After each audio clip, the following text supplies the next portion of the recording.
جب ذیقات کا چاند طلوع ہو گیا تو نبی صلی اللہ علیہ وسلم نے صحابہ کرام رضی اللہ عنہم کو حکم دیا کہ اپنے عمرے کی قضا کے طور پر عمرہ کریں، اور کوئی بھی آدمی حدیبیہ میں حاضر تھا پیچھے نہ رہے۔ چنانچہ اس مدت میں جو لوگ شہید ہو چکے تھے انہیں چھوڑ کر بقیہ سب لوگ روانہ ہوئے، اور اہل حدیبیہ کے سوا کچھ اور لوگ بھی عمرہ کرنے کے لیے ہمراہ نکلے۔ اس طرح تعداد 2000 ہو گئی۔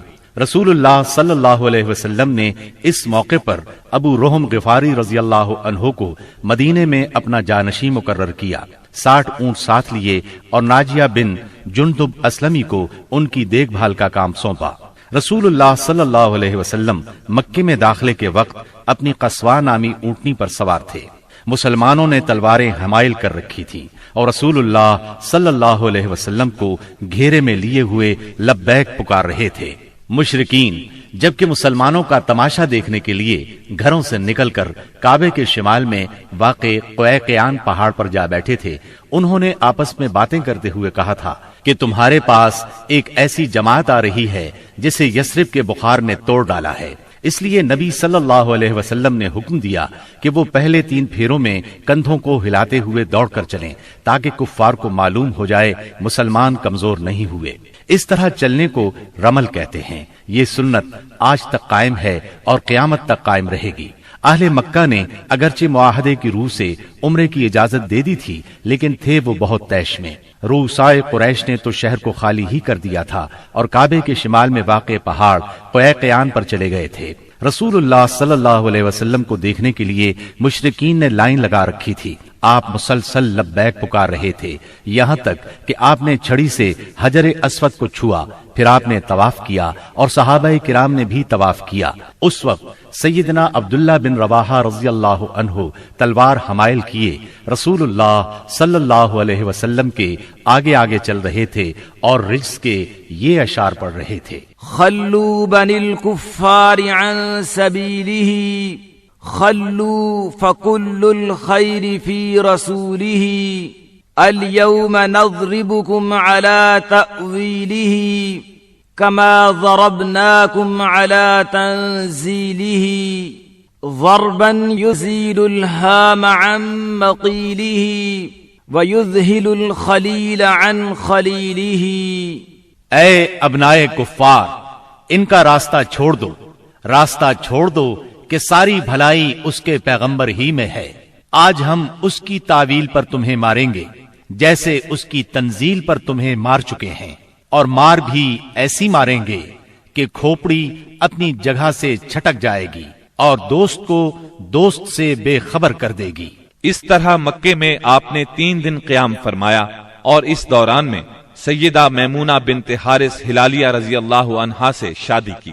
وہ سید الشہداء سیدنا حمزہ رضی اللہ عنہ کی بیوی اور ابن عباس رضی اللہ عنہ کی خالہ تھی۔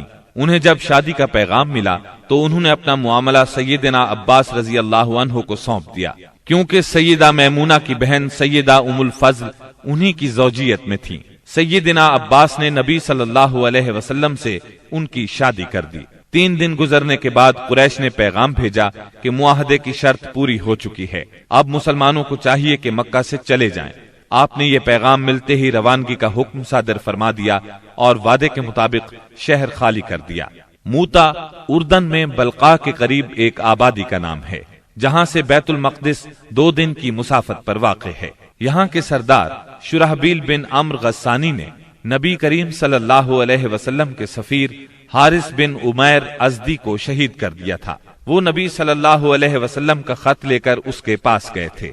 اس طرح مظلوم حارث کے قتل سے سفیروں کی جانیں خطرے میں پڑ گئی تھیں، اس لیے نبی کریم صلی اللہ علیہ وسلم نے قریباً 3000 کی فوج زید بن حارثہ رضی اللہ عنہ کے ہمراہ روانہ کی اور فرمایا اگر زید شہید ہو جائیں تو جعفر امیر ہوں، اور جعفر شہید ہو جائیں تو عبداللہ بن رواحہ امیر ہوں گے۔ اسلامی لشکر شمال کی طرف بڑھتا ہوا معان پہنچا اور یہیں لشکر نے پڑاؤ ڈالا، اور جاسوسوں نے اطلاع پہنچائی کہ ہرقل قیصر روم بلقاء کے علاقے میں مآب کے مقام پر 1 لاکھ رومیوں کا لشکر لے کر خیمہ زن ہے، اور اس کے جھنڈے تلے عرب کے صحرا نشین عیسائی قبائل لخم، جزام، بلقین، بہرا اور بلیجی وغیرہ کے بھی قریباً 1,00,000 آدمی شہنشاہ ہرقل کی آمد پر وہاں جمع تھے۔ اس لیے حاکم غسان نے ہرقل سے مدد کی درخواست کی۔ ہرقل نے اس کی مدد کے لیے فوج بھیج دی۔ اس طرح مسلمانوں کے مقابلے میں اتنی بڑی فوج آ گئی۔ مسلمان صرف 3,000 تھے اور دشمن 1,00,000 سے زیادہ۔ مورخین نے ان کی تعداد 1,50,000 تک لکھی ہے۔ اتنی بڑی تعداد دیکھ کر مسلمان سوچ میں پڑ گئے۔ اس کے بارے میں انہوں نے آپس میں مشورہ کیا تو کچھ لوگوں کا خیال تھا کہ ہم رسول اللہ صلی اللہ علیہ وسلم کو تحریری طور پر دشمن کی تعداد کی اطلاع دیں۔ رسول اللہ صلی اللہ علیہ وسلم کی طرف سے مزید کمک ملے گی یا کوئی اور حکم ملے گا اور اس کی تعمیل کی جائے گی۔ لیکن سیدنا عبداللہ بن رواحہ رضی اللہ عنہ نے اس رائے کی مخالفت کرتے ہوئے مسلمانوں سے فرمایا، ہم فتح اور شکست کے لیے نہیں، اللہ کی رضا کے لیے میدان میں آئے ہیں، لہٰذا فتح اور شکست سے بے نیاز ہو کر لڑو۔ انہوں نے یہ الفاظ کہہ کر لوگوں کو مزید گرما دیا، لوگو اللہ کی قسم، جس چیز سے آپ کترا رہے ہیں یہ تو وہی شہادت ہے جس کی طلب میں آپ لوگ نکلے ہیں۔ ہم تو محض اس دین کے بل پر لڑتے ہیں جس سے اللہ نے ہمیں مشرف کیا ہے، اس لیے آگے بڑھو، ہمیں 2 بھلائیوں میں سے ایک بھلائی ضرور حاصل ہوگی، ہم غالب آئیں گے یا شہادت سے سرفراز ہوں گے۔ آخرکار سیدنا عبداللہ بن رواحہ رضی اللہ عنہ کی پیش کی ہوئی بات پر عمل کیا گیا اور اس طرح جنگ شروع ہو گئی۔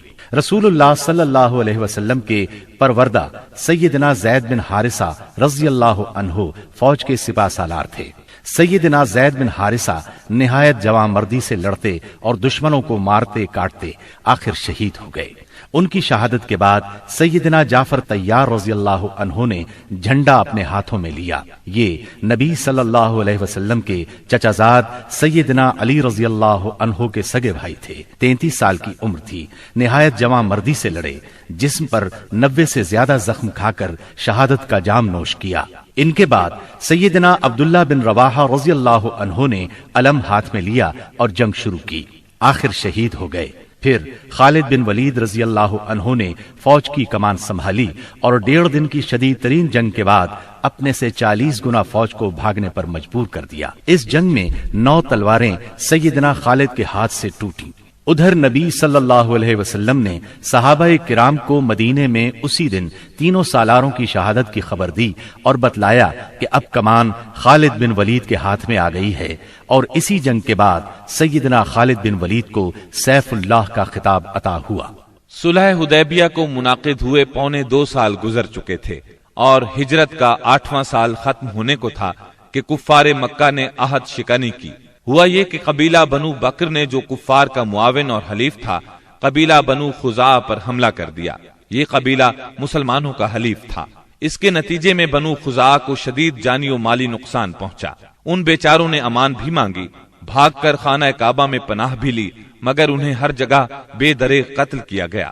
یہ مظلوم جب الہک یعنی اپنے اللہ کے واسطے کر کے رحم کی درخواست کرتے تھے تو یہ ظالم ان کے جواب میں کہتے تھے لا الہ الیوم، یعنی آج اللہ کوئی چیز نہیں۔ مظلوموں کے بچے کچھے 40 آدمیوں نے بھاگ کر اپنی جان بچا لی تھی۔ یہ لوگ نبی صلی اللہ علیہ وسلم کی خدمت میں پہنچے اور اپنی مظلومی اور بربادی کی داستان سنائی۔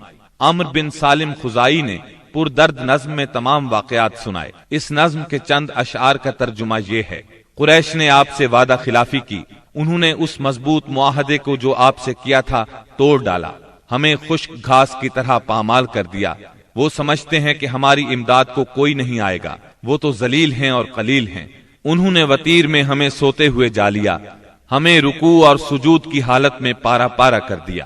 اس طرح معاہدے کی خلاف ورزی کر کے قریش نے صلح نامہ حدیبیہ کو توڑ دیا، مگر بعد میں جب انہیں اپنی عجلت اور عاقبت نااندیشی کا خیال آیا تو رسول اللہ صلی اللہ علیہ وسلم کی خدمت میں ابو سفیان کو معاہدے کی تجدید کے لیے بھیجا، لیکن یہ ایک سیاسی چال تھی۔ رسول اللہ صلی اللہ علیہ وسلم نے انہیں کوئی جواب نہ دیا۔ ان حالات میں اس کے سوا کوئی چارہ نہ تھا کہ کفار کی سازشوں کے اس مرکز کو ہمیشہ ہمیشہ کے لیے بند کر دیا جائے، تاکہ کفار کو مسلمانوں کی طاقت کا صحیح اندازہ ہو جائے اور وہ سازش کرنے کی جرأت نہ کر سکیں، نہ فساد اور لڑائی پر آمادہ ہوں۔ چنانچہ رسول اللہ صلی اللہ علیہ وسلم 10,000 صحابہ کرام کے ساتھ ہجرت کے 8ویں سال رمضان المبارک میں مکے کی طرف روانہ ہوئے۔ جب مکہ چند میل کے فاصلے پر رہ گیا تو آپ نے صحابہ کے ساتھ پڑاؤ کیا اور حکم دیا کہ سب لوگ الگ الگ آگ روشن کریں تاکہ کفار مکہ کو مسلمانوں کی کثرت تعداد کا اندازہ ہو سکے اور ناحق خونریزی نہ ہو۔ یہ نہایت مناسب اور کارگر ترکیب تھی جو اللہ تعالیٰ نے اپنے نبی صلی اللہ علیہ وسلم کو سجھائی تھی۔ اس منظر کا مکے کے کافروں پر بڑا اثر ہوا اور اس قدر روب بیٹھا کہ انہوں نے اس موقع پر جنگ کے بارے میں سوچا تک نہیں۔ راستے ہی میں اس وقت اسلام کے سب سے بڑے دشمن ابو سفیان نبی کریم صلی اللہ علیہ وسلم کی خدمت میں حاضر ہوئے اور اسلام قبول کیا۔ انہوں نے نبی کریم صلی اللہ علیہ وسلم کے ارشاد کے مطابق مکے پہنچ کر یہ اعلان کیا، جو کوئی ہتھیار پھینک دے گا اسے قتل نہیں کیا جائے گا، جو کوئی خانہ کعبہ کے اندر جائے گا اسے قتل